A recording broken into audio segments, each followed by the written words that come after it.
my name is Michelle, and I'm pretty sure you came to this panel because you would like to feel more financially confident, and that's really great. I feel like in East Asian culture, money is a pretty frowned upon topic for fear that it make you seem greedy or might make you seem like you're social climbing. However, I find that talking about money should actually be encouraged. Money may not buy happiness, but it can definitely help you with choices and options, and it can just open a lot more doors. And it's also just a great base for mental happiness. Now, throughout this panel, I want you to keep some things in mind. First of all, personal finance is personal. Some of the things I say may apply to your situation, some of them might not. It's once again very personal. However, I do think that this panel can be a great starting point. Furthermore, change does not come easily. If you want to change something, it has to start from yourself. And I always think that change starts with small steps, and the most important part, consistency. So, why am I even talking about money? What are my credentials? Am I just a floating head on a screen? Well, I have legs, so don't worry about that. First of all, does anyone know where this screenshot is from? It's from a pretty old movie, but I'll give you a virtual high five if you know where this is from. I'll give like 3 seconds. If no one knows, I'll just show the movie. Um, Three, two, one. It's actually from a movie called Mr. Bean's Holiday, and it's from like one of the last scenes when he's like trying to sneak into a movie premiere, and he like shows his like VIP pass, which is basically just a home drawing. So, anyways, what are my credentials? So I actually graduated from school with a degree in accounting and finance. I have my designation in accounting as a CPA. I volunteered in several tax clinics for a bunch of years. I supported several charities with their bookkeeping. I volunteered in youth programs for financial literacy. I also have my own online patterns business, and I've worked in finance in both a corporate and non-for-profit setting for several years. So that's just a bit of my background, just so that I'm not some random head talking to you. So I like to believe that all things start from a good mindset. Like in Haiku, a good jump starts from good footing. How you set up your foundation will set you up for success or failure. Throughout this panel, you can kind of jot down thoughts or some prompts that I have. And I just thought it'd be good to have some questions before we start on financial literacy, on just to see how your head is at with your relationship with money. For myself, I found that I had more of a money avoidance perspective. So for myself, because I was money avoidant, it led me to kind of avoid checking my bank account and check my bank statements, which kind of led to more anxiety, which made me kind of less likely to take control of my finances. And that's kind of why I think it's important to kind of take a money snapshot. So this money snapshot kind of takes a perspective of where you are currently right now with money and what your current relationship with money is. For myself, I tended to prioritize stability over risk, which kind of led me to like hoard my savings I have and not invest it. So I just kept it all in my high interest savings account. I also didn't have a habit of subtracting my spending, which kind of led me to like hemorrhage money in ways that I wasn't aware of because once again, I wasn't tracking myself. And yes, a lot of these screenshots are from Haiku because I really like that show and I kind of put it a lot into my PowerPoints. So another way that this money snapshot really helped me was that I felt like if I wanted to show love, it was kind of demonstrated by spending a lot of money. And once again, it goes back to childhood because my parents were so frugal. So like by spending money, that was seen as love. So once again, it's all connected in this mindset of like money and also mental stability. So once you've kind of done your money snapshot, where do you want your relationship with money to go? So for myself personally, I wanted to see money more as a tool, something that I can leverage and use versus something that I was kind of holding myself back with. I also wanted to make sure that I was a lot more intentional with money. So now that I kind of had a goal, it's always great to have goals, but how are we going to get there? And where do you want your money relationship to go? So for myself, I kind of tried to take it upon myself to look for better platforms to help me automate savings and investings. As always, there's a bunch of apps online that you can help you to categorize your expenses. However, for myself, I actually preferred to use a Google spreadsheet app, like the Google Sheets app to help track my spending. One reason why I like to do that was because I could just do it on my phone, and whenever I spent money, I could just open up that app and just input it myself. I also, it's kind of a girl math sort of thing, but I would always round up my spending. So if I spent like $10, I would kind of round it up to 20, or if I spent like 18, I'd round it up to 20, just so that in my sheets, it indicates that I had spent more than I actually did. So it kind of gives me a little buffer when I do overspend. I also tried to be more courageous and try to invest in myself. So any money that I had saved over my savings goal was invested. So that was kind of the deal I made with myself, that if I earned more than I needed to save, I would invest that. So now that we've got our mindset down and we're comfortable with that direction that we'd like to go, let's kind of take a look at the three main pillars of finances, which I kind of think of as savings, earnings, and investings. So also keep in mind that changing your financial situation will require work. I wish it was easy, but like mentioned, small changes add up. Uh, So yeah, savings. So ways to save. I think one thing to kind of keep in mind is the usual benchmark of savings is to save around 6 months of expenses. This could be difficult for you if there are a lot of debt that you're tackling. However, for the purpose of keeping this panel a bit more concise, we're just going to go in with the expectation or assumption that there is no debt that you are currently tackling. So having a money diary, what is that? So this goes back to the previous point of kind of tracking or having a money snapshot. This is tracking what are you actually spending. So whether, so just to have a better understanding of spending, it's always best to keep records. For myself, once again, it was the Google Sheets. It might be tempting to not even look at your spending, but I found that not looking or not knowing led to more anxiety, which prevented me from checking, which kind of created a terrible downward spiral.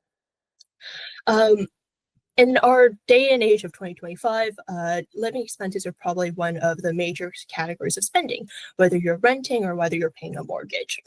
So this information is geared more towards renters. So if you are renting, your landlord should be giving you a notice of rent at least 3 months or 90 days before it takes in effect, and it should only be happening after 12 months from the last increase. The amount of rent increase allowed for 2025 is 2.5%, which is the max a landlord can increase most tenants' rent during a year without approval from the landlord/tenant board. There are some exceptions once again, but once again, please do your research. However, I do want to stress that this notice of rent increase is just that, a notice. You don't have to agree right off the bat. And if you have been a good tenant and if you have like a solid rapport with your landlord, you could have some leverage to go back to your landlord and negotiate your increase. I highly suggest you do your research as to what the average market price of rent is in your area for similar building specs. And once done, you can actually go back to your landlord and use this kind of sample blurb that I'd like to say, which is basically, hi, insert your landlord name here. I've done some market research and have found a similar apartment that is $100 cheaper per month or however much cheaper it is. You can also list your qualities, that you've been a stable tenant and you've paid your rent on time, you haven't caused any issues, and basically asking, is there any flexibility in keeping the rent the same this amount for the year? Now, there is incentive for your landlord to keep you on board, since finding a new tenant is a hassle. Now, of course, your landlord may push back if they did repairs, and there's been an increase in maintenance fees, etc. Once again, this is a discussion between landlord and tenant. Just try to not take things at once without negotiating. And this has actually worked, because my friend's landlord was going to increase their rent within the 2.5%, but since funds were tight, they actually asked if rent could stay the same, and their landlord said yes, because once again, it is a big hassle to find a new tenant. So going back on the savings category, aside from essentials, it's always nice to kind of save or budget for fun things. And in this case, I like to use value categories. So these are categories that you don't mind saving and spending money on. And as a little prompt, what are your 2 to 3 value categories that you don't mind saving and spending money on? So for myself, that was actually food and cosplay and gifts. This gives me a better direction as to where I want to focus my saving energy on. Because if I force myself to save, let's say, like $1,000 for no reason, I have very little motivation to accomplish this goal. However, if my goal is to save $1,000 to have a hotel room and con tickets and travel to set con and like purchasing merch at vendors or going to artist alley, this gives me something forward to look forward. This gives me something to look forward to. Sorry. I'd really encourage you to kind of find your core saving pillars and set financial goals that can either be big or small. Now, how do we save for cosplay? So I find that saving for cosplay can be even easier because cosplay is a hobby. Please do not go broke for cosplay. It is not worth it. This is a hobby. It should be something that brings you joy and not cause you strain, especially financial strain. So remember when we talked about the importance of planning previously? Well, if you plan well in advance, you can keep in mind what materials you would need/want for future builds, and you can kind of create bulk purchases to save on shipping costs. You can also do group purchases with friends to take advantage of large con ticket groups, such as Anime North if you are a school club/a social group. I also want to highlight Facebook Marketplace or Buy Nothing groups because these are really great resources that you can use to, once again, prevent overconsumption, but also it's just really great to reach out into your community and see what other people have that can be used to support yourself.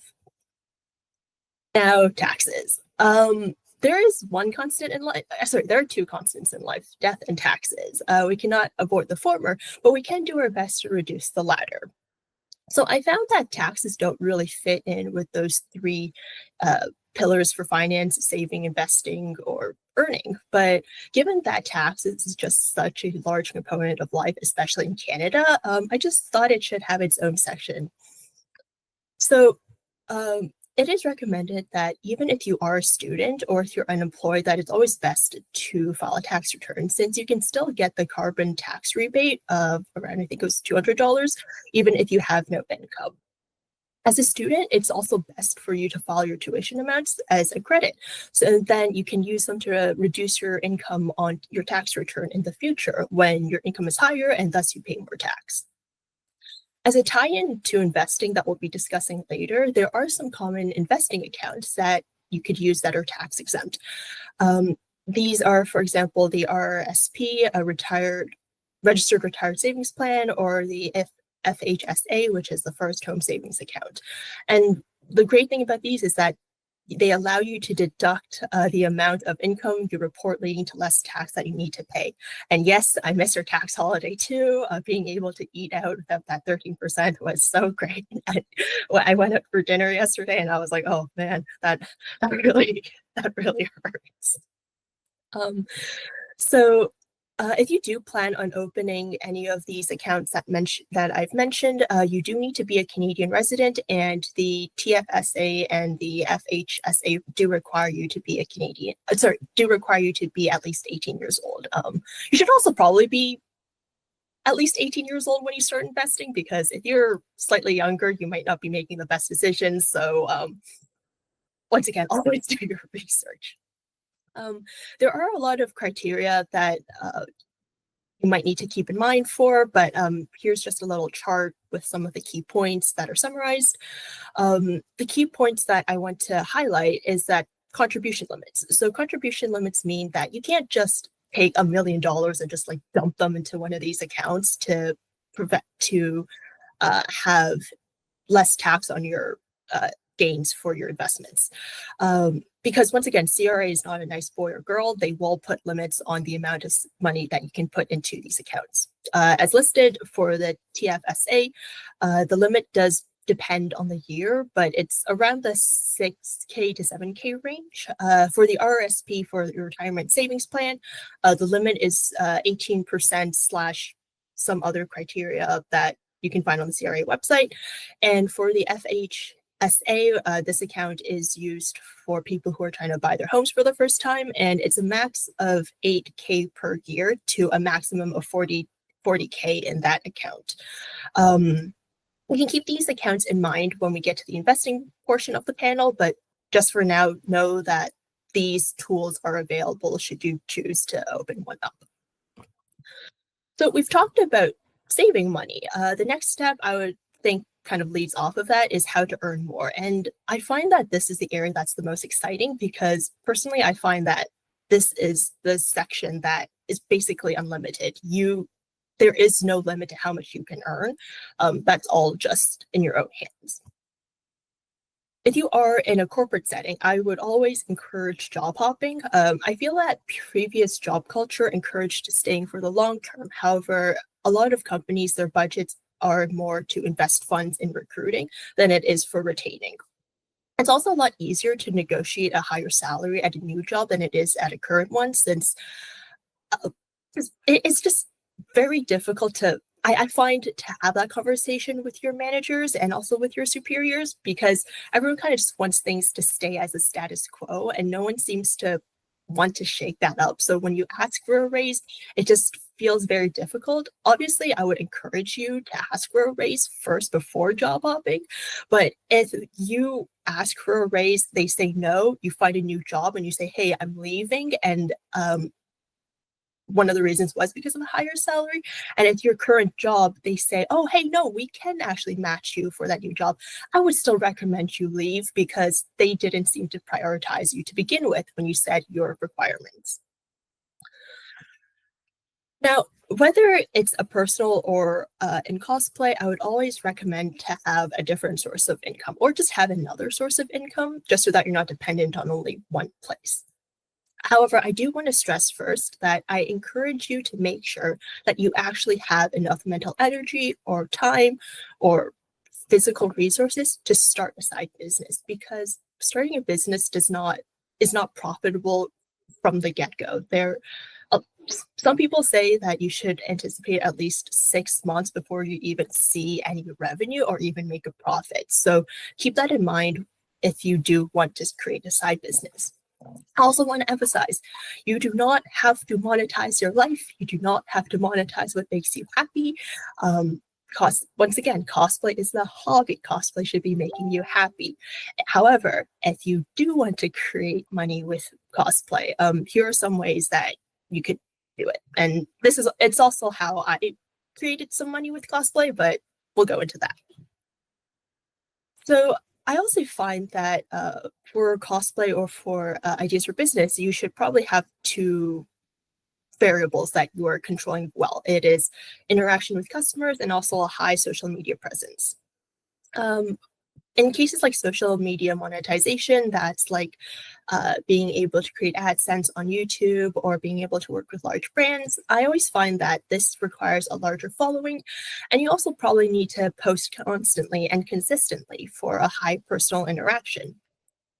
For physical commissions such as wigs or props or full costumes, that might not require as much of a online following to obtain customers. However, you do need to have very detailed conversations with your customers to align expectations so your customers or your clients receive what they're expecting and you also know how much work to put in. I am more of an introvert, so I did not really enjoy doing physical commissions because having those conversations with clients and saying, oh, I think my work is worth this much. And sometimes people would say, oh, I don't think it's worth that much. That felt very icky in my mind, but not icky, but it kind of hurt my soul.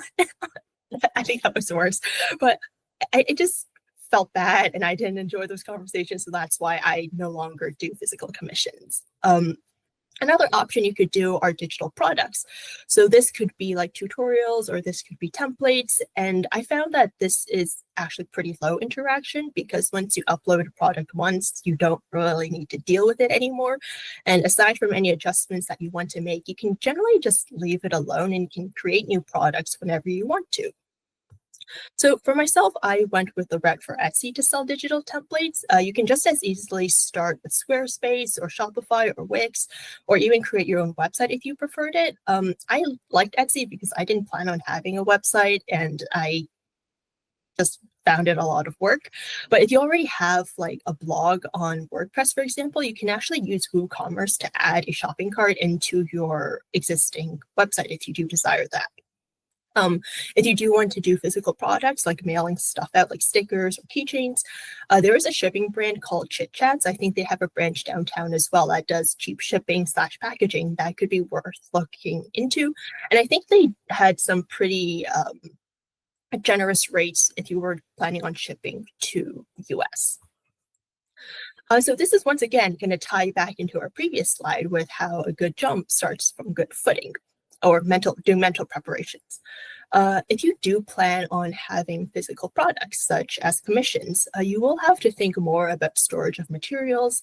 How are you going to ship your finished products to your customer? How often do you plan on doing shipping, and where you plan on sourcing your materials, especially with tariffs going on at the moment and Canada Post still recovering from their strike.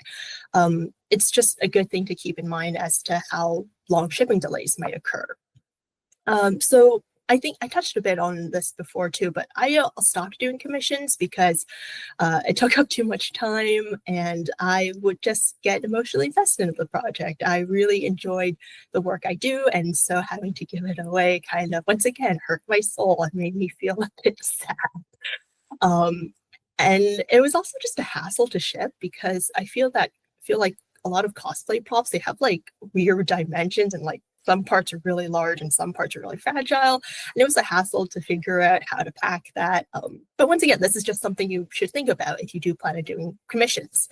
And also on the flip side, sometimes I might not even enjoy the project someone commissioned me for, and I would just get really bored with it and not want to finish it, but the client would have a timeline, so you would have to push to finish it. So once again, something to keep in mind if you do decide to do commissions. And like the slide kind of mentions why I decided to do digital templates and tutorials. I actually found it was easier to do on my own time. I could pick and choose the items or the cosplays I wanted to digitize, and it was kind of more of a natural byproduct of the cosplays I was already making. As well, I really liked the freedom that just creating something once and leaving it on its own and to run its course was a lot easier for me. So, due diligence. I feel that this is a phrase that's going to come up a lot, but always do your due diligence and research. Once again, do your research before selecting a sales platform. A lot of places, for example, like Etsy, it has fees per product. So whenever I make a sale, it does take a chunk out of the revenue that I earn.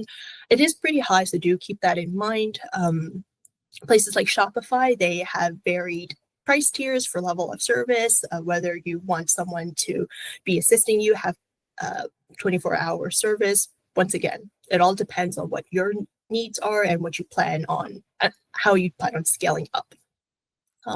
Another thing that might not be intuitive was to be aware of insurance. One of my friends was about to start a dog sitting business at her home when she realized that there was a clause in her home insurance policy that if the dog damaged her property, the insurance company would no longer be able to cover her. It wasn't something that she thought was obvious, but it was still a possibility that she wouldn't have any insurance coverage if she went through her business idea. So once again, do your research. Also, in terms of business registration, this will once again tie back into your goals. If you make less than 30K a year, there is no need or there is no legal need to register your business. However, if you plan on hiring someone as an employee, not as a contractor, there is a difference because an employee depends on your business for a majority of their income. You do have to register your business. Excuse me, water break. If you do make less than 30K on your business, you can still register for an HST GST number, but that is not necessary. This goes back into the tax part where you can submit GST/HST from your sales. And usually if you're selling from a platform like Etsy, they will take care of charging/collecting tax on your behalf. So you don't need to worry about that. If you do decide to do social media influencing, such as AdSense from YouTube, believe it or not, you do have to pay taxes on that. Please keep that in mind. The CRA is not a nice boy or girl, so they are going to want their cut from that. This is going to go back to why you want to register as a business. So you can use qualifying expenses or expenses incurred to earn money to lower your net income, which will lower the amount of taxes you have to pay. The Government of Canada website /CRA has more information about the steps needed to set up a business, but basically some benefits of incorporation are the ability to deduct business expenses from your business income by gaining access to less restrictive expenses, deductions, and beneficial tax rates for a corporation. Yes, yeah, a lot of people should file taxes regardless. Yeah, especially with like how in the States when they couldn't arrest Al Capone for bad activities, but they were able to get him for tax evasion. So I do not fear anyone except for the CRA or if you are in the States, the IRS. So just some ways that I was able to create templates online. So I actually use this free software called Inkspace, which is also how I plan out my cosplays to begin with. Kind of my business for templates, it all flowed from what I created to begin with. And this is how I'm able to work out any issues or roadblocks when I get to the writing part of the tutorial stage. So all the creating is still fresh in my mind. The great thing about Inkspace is that you can kind of just copy your reference images and you kind of just grab a front, side, and back, and you just copy it into Inkspace and you can kind of just draw out the layout that you need or the templates, and you use that for your own cosplays as well as for your digital template sales if you do decide to go that route. Inkspace also has a nice ruler feature so that I can measure out in the software how large my prop will be. So once I'm satisfied, I can trace it out with the pen tool, use the version of a line drawing that I just made with said pen tool, and I use that as my reference. And surprise, sorry, yes, Inkspace. And yes, that is the template that I also use for my storefront. Inkspace also allows you to export as a PDF, so you can have a 2-scale version of my prop. I also started putting on a watermark for my templates and tutorials, since you can never be too safe of anyone who might want to steal your work. So creating my construction instructions, I like to use Google Docs while creating this because I can write it on my laptop / on my tablet. I also don't have Microsoft Word on my laptop, which is why Google Docs. And I also found that it can also be used, that creating tutorials can be done while you're creating your own cosplays. So every time I finish a step in my construction, I'll just go back to my Google Doc and just write down what I did. While you're doing this, I would suggest that you take a lot of detailed and clear pictures during your construction phase. I usually also enjoy doing videos when I'm building, so that taking videos from different angles while I'm building stuff. So when I'm putting my tutorial together, I have a bunch of options of what I want to put as reference images for my tutorials. Filming a video also helps remind me what exactly I did in case I forgot to write things down. Safety first. So be very careful that your instructions are safe. So for example, if you recommend using contact cement when gluing props down, I would also encourage that you put in safety disclaimers. So ensuring that you tell your clients that you should use contact cement in a well-ventilated space, or that you should be using a respirator, or you should be using gloves to protect your skin. Always make sure that safety comes first when you are creating tutorials. Also be sure that you yourself have tried it out, because these tutorials come from me after I've finished creating something. I know it works for myself. However, do ask other people to pattern test if possible, so you can eliminate steps that might not be efficient. And also having other people test out your tutorials also lets you know what other people might struggle with, so that you can kind of clarify certain sections in case they're not clear, because what works for you might not work for other people. So always best to have a large group of samplers to kind of test things out for you. And yes, doing videos does help with creating build books for masquerade workmanship judging. Also a great tip. So once you're done, it's always best to take pictures of your finished products for your storefront. I'm not a professional photographer, but I always just find that it's best to keep things consistent, always have good lighting, um, and just make sure that it's easy for you to search for things. Now, pricing your items. Now that you've finished creating your tutorial, you finished creating your template, how are you going to set a price on that? Pricing was always tricky for me because you want to hit that sweet spot of being profitable while also not being too expensive so you don't price out potential customers. Um, I found this especially difficult with commissions, which ties into needing to have more conversations with customers anyways. There will always be people who say your work is too expensive, and that is, once again, your decision whether you can afford to drop the price or whether you want to remain firm on the pricing. Now, this decision is a form of managerial accounting, which once again, I sucked at in school. I hated this course. But anyways, it was called pricing strategy. And it's basically a fancy word for how much are you going to determine to charge for your customers?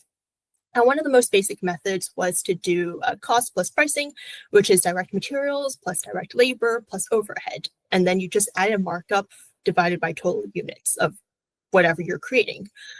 So this sounds a bit weird, but so let's use wig styling as an example. So direct materials would be things like your wig base, your hairspray, your wefts, elastics, packaging materials, etc. Direct labor would be the amount of hours you spend on your wig, on planning, on delivering, on bringing it to the post office, for example, stuff like that. And if you have been doing wig work for many years, wig work in this case of the wig styling commission, for example, if you have been recognized for your great work by many people, if you've won awards, for example, please do not set your direct hour wage as the minimum wage. If you've been doing this for many years, you are clearly skilled and you should not be doing minimum wage. Value your work. Overhead is a bit less direct. So that could be things like electricity for your room. It could be your hair dryer, your electricity for your hair dryer, electricity for the steamer, the internet you use to find potential clients.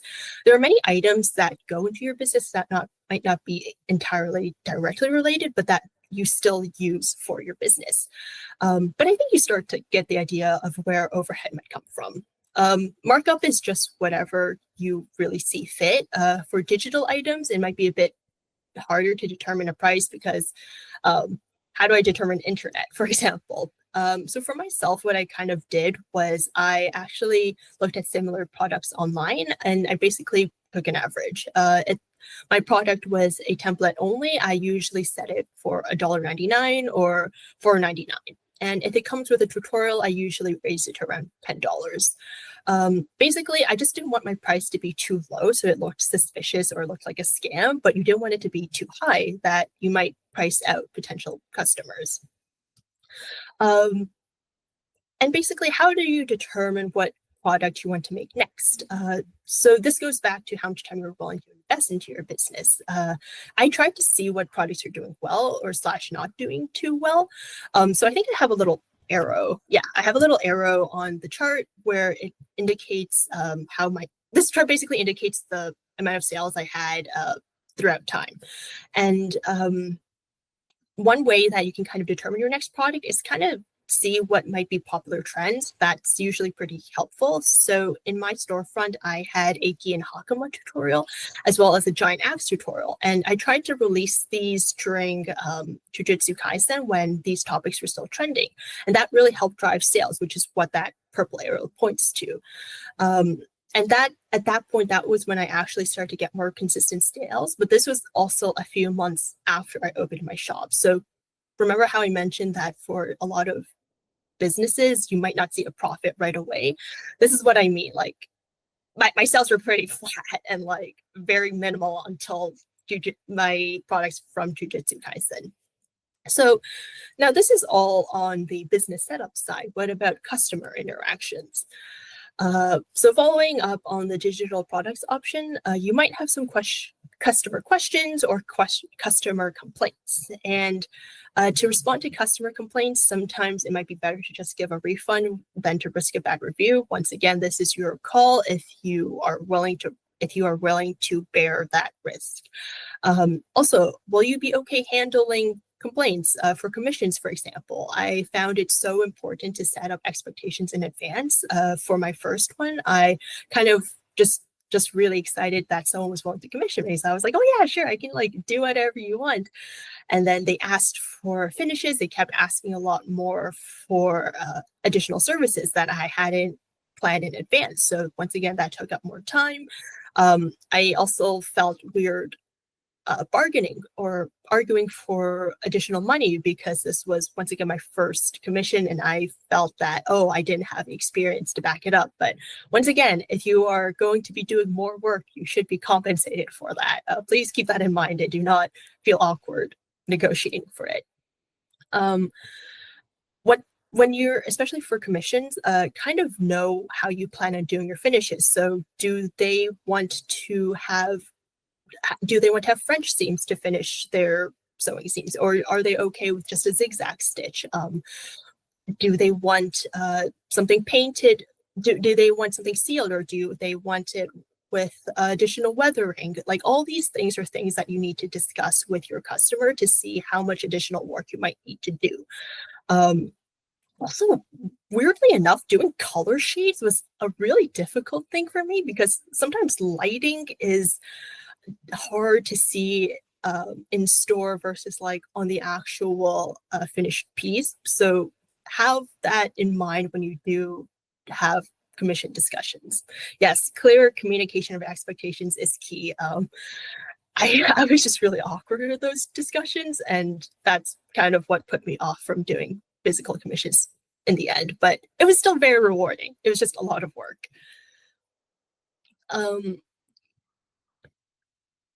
The character on the left was, yeah. I think this is actually from shoot, what was her name? It was like the mage drama anime. I can't remember the name off the top of my head, but it's a really funny show, and I recommend you watch it. You have time. So now that we've discussed how to save more money and how to earn more money, you might find yourself with some surplus funds. It's always good to stash money away from emergencies. However, if you do have extra, you can try investing it to make it grow even more. And this was kind of the deal that I made with myself. If I made more money than my savings goal, I would try to invest it. It's also a good idea to put money away into investments, as high interest savings account hover around 2% on average, whereas investments tend to give a slightly higher return. Not slightly, like it can be higher, but I always like to use slightly just as a caveat. Now, don't get me wrong, investing can seem scary, and it does still feel scary. In media, it's portrayed as a quick way to get rich or lose money very quickly, like they do in Wolf of Wall Street. It could also seem like a lot of jargon, which makes no sense. And once again, these impressions aren't even your fault. It's totally valid to feel this way because women are also less likely or encouraged to go into investing career paths. I went to school for accounting and finance, and I remember in the finance investing club, yes, we had finance investing clubs. They were nerds. Anyways, they would almost have a ratio of almost 3-to-1 male to female. It can also be hard for female presenting individuals to feel comfortable in an area that is almost seen as a boys' club. Like, think about it. How many famous male investors do you know? Like Warren Buffett off the top of my head, but what about female investors? That gets harder, and it's sometimes hard to not see role models who look like you in the real world. So for this panel, we'll just be going into some common questions about investing. I found that was easier to structure since investing can just go into so many different directions. So what is investing? There are different types of investments you can buy. The most common type are shares, which means you put money into a company. Shares mean that you own a small piece of that company. So when the company does well, your share goes up in value. But if it does poorly, your share goes down in value. So for example, if you buy a share that's worth $100 of okay, let's say Facebook. And if Facebook is doing well, then your share goes up to $110. And so you've made $10 off of your investment. But if on that year Facebook does poorly and your share value goes down to $90, then that means you lost $10 because you paid $100 for that share, but now your share is worth $90. So when you sell it, you're only going to get $90 back. So you've lost $10 basically. Another type of investment is bonds/GICs. The main thing between these two is that they are both fixed income. So fixed income means the return that you're going to get is set. You're not going to have to say, oh, will this investment be worth $90 or will it be worth $110? They'll say it's worth $110, for example. So in the case of bonds or GICs, you're basically buying a company or organization's debt, and they promise to pay you back after a certain time with interest. The main difference between the two is that GICs will guarantee your money back along with a set interest rate. So they'll be like, okay, this GIC will give you 3% after 2 years, but bonds do not. So like with shares, with the higher risk, they usually come with a higher return. And another thing that you can purchase as investments are portfolios, which is a group of investments, or for example, a group of shares and a group of bonds, and ETFs, which stand for Exchange Traded Fund.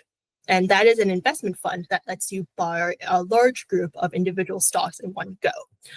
This might seem a bit weird and confusing, so I like to use food metaphors because I really like food and I really like baking, so I found that this was easier. Thank you. I thought this was easier for me to conceptualize as well. So you can think of different investments as ingredients. So with shares or stocks, you can think of them as like eggs, and bonds or GICs like butter, and portfolios and ETFs as a cake that contain ingredients like eggs and other baking ingredients such as butter. Now, the benefit of an ETF is that the ingredients/investments are all blended together. So say, for example, you buy a share or an egg, and it's not a Japanese egg farm raised that can be like eaten raw on rice, but your egg is kind of like a medium-sized, kind of mediocre egg. The farmer didn't really love it that much, for example. Now, this egg would make for a kind of like poor quality omelet if you just had mediocre eggs. But with an ETF or a portfolio, you could, in that like ETF/portfolio or in that cake, you might have some like really great quality French butter, for example. So now that French butter is going to help you kind of like increase the taste or the value of your dish. So the benefit of the ETF or the portfolio is that you kind of get a bit of everything. So if like one investment does poorly, it's kind of like averaged out within another investment that's doing well. This is also the term called diversification, which means that if something doesn't do as well, but you also have a bit of something else, then it kind of like averages out. You like do still slightly better than like if you only had one investment to begin with. And that kind of helps visualize the concept of investing. Now, how should I invest? There are many ways that you can invest. You can do this through your bank, or you can do this yourself with online investment sites such as Wealthsimple and Questrade. Personally, this is not a recommendation. This is just what I do, but I personally preferred Questrade because of their, I find their user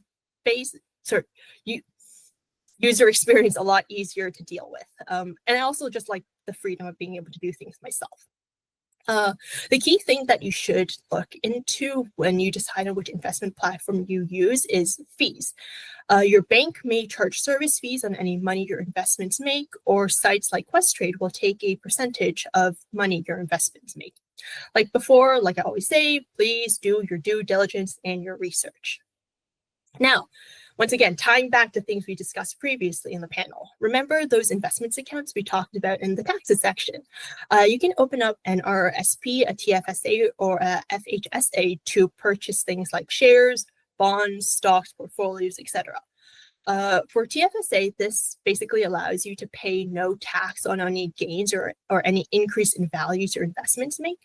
And once again, because this is the real world, you might lose money on your investments. However, you should also keep in mind that the amount of loss that you make on your investments, you should always remember those, because when you do your taxes and when you do make money with your investments in the future, you can use those losses to offset those gains, so you pay less tax overall. Now, how much should I invest? This is always a really nice question. And once again, it's usually best to take stock of your own personal situation and what you're willing to invest. Remember our discussion earlier about mindset. This goes into how much risk you're willing to take on versus how much money you want to keep on hand. Generally, investments that are riskier / are more likely to lose value have a higher return, and steadier investments that have a higher chance of keeping their value have a lower return. For investors who might not have as much experience or who aren't willing to risk much, I always recommend looking into S&P 500. As a oversimplification, this is basically an average of 500 of the largest companies in the US that tracks how the market does. And if you're investing on your own, it might be hard for you to beat the market without doing a lot more research on your side. So it's always just best to have safer investments in your portfolio than it is to go all out and go for riskier investments. And also, just it's a better way for you to allow your money to do more for you without too much of an active input for yourself. So how can we use investing in cosplay? So I always find that investing in cosplay means better tools and better materials. So you can go for the shiny, pretty satin instead of sticking with cotton, for example. Nothing wrong with the cotton, but come on, satin looks prettier, in my opinion. This can also tie into saving money when you're saving time when you're interested in a new tool, such as a 3D printer or a sewing machine. One way that you can kind of decide whether you want to invest in a new tool is kind of see if your friend group has this tool and kind of try it out, or you can try it out at the library. I know at the Toronto Public Library, they do have 3D printers or an embroidery machine. So my usual rule of thumb is if I borrowed something from a person more than 3 times, that's probably a good indicator that I will be using this a lot more in the future. And once I do, I didn't know Halton Hills does that. That's really cool too. And once I've decided that I'm going to buy a tool that I've used more than 3 times from someone else, I try to get the cheaper version of that tool. And once I've used it until it breaks, that's kind of my aha moment of, okay, maybe it's time to upgrade into a better version of that or a higher quality of it. Investing can also mean investing into your side business as well, like we discussed. So you can determine whether you'd like to invest more, whether it's in ads or whether it's in materials or tools. It could help you save time. It could help you grow your reach. It could help you have a cleaner finish for your cosplays if you use a serger, for example, etc. It could also be things like a new embroidery machine, a serger, as mentioned, for seam finishes, better packing materials, a ventilator so you can sand or spray paint indoors. It could be a 3D printer. It could be laser cutters to eliminate tedious steps. And investments don't just have to be for physical items. It could be for intangible items too, like developing your skills, going to an online class or going to a physical class. It could be learning something new. It could be going out to network and meeting new people. This is also an investment in yourself. It's just a different form of an investment. So for my own online business, for example, I played around with the idea of purchasing ads to increase traffic to my page. I did it for a couple months, and after a while, I noticed that although more people were coming to visit, the amount of actual sales didn't really increase in relation to that. So I kind of had to decide whether it was the items in my shop that weren't interesting to customers, or if it was the ads that were bringing in people that weren't my target audience to begin with. And in the end, I ended up deciding, okay, I think word of mouth was a lot easier, or recommendations was a lot easier. So I just decided to stop paying for ads, and it's worked out so far.